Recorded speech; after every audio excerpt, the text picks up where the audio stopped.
ko nga lang yung video na to sa cellphone ng papa ni Kirsten. So, ayun nga. 1 year old pala siya dito nung makuha tong video na to. Nasa Kidzuna pala kami nito, guys. Kasi nga, pagkatapos ng photoshoot niya, pumasok kami sa Kidzuna kasi nakita ni Kuya Kyle. Gustong gusto kasi ni Kyle maglaro sa Kidzuna. So, ayun, pumasok kami kahit hindi nakabihis si Kirsten. Ito naman si Kirsten, sobrang gala. Laro ng laro ang baby girl namin. So, ayan, medyo natatakot nga siya dyan sa isang, sinasakyan niya. Nag-enjoy naman ang dalawa. So, ayan, baka ma-delete pa kasi tong video na to. I-upload ko na lang to dito sa YouTube ko. Para naman mapanood ng iba din.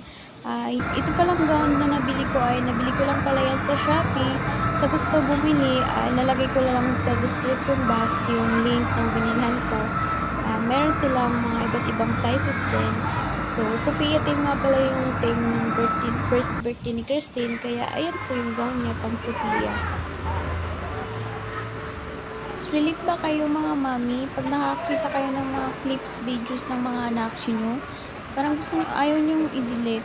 Gusto nyong i-save na lang siya. So, ang ginagawa ko guys ay na-upload ko na lang sa YouTube channel ko para naman if ever ma-delete sa cellphone ko, mayroon ko pa rin akong matitingnan. Kasi nga, hindi naman nawawala yung mga videos na ina-upload sa YouTube. So, kapag gusto kong tingnan yung mga videos nila ulit, sinesearch ko lang yung YouTube channel ko.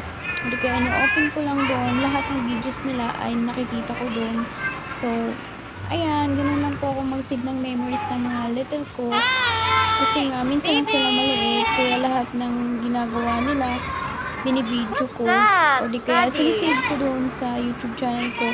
Para naman, may mga remembrance sila. At pag lumaki sila, may makikita sila.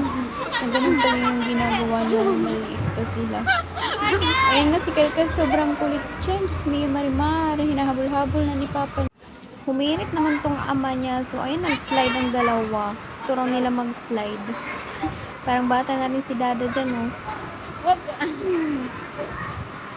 Nagdadalawang isip pa siya. Kasi hawak na si Kirsten. Goodbye! Happy watching! Don't forget to subscribe and don't forget to click the like button.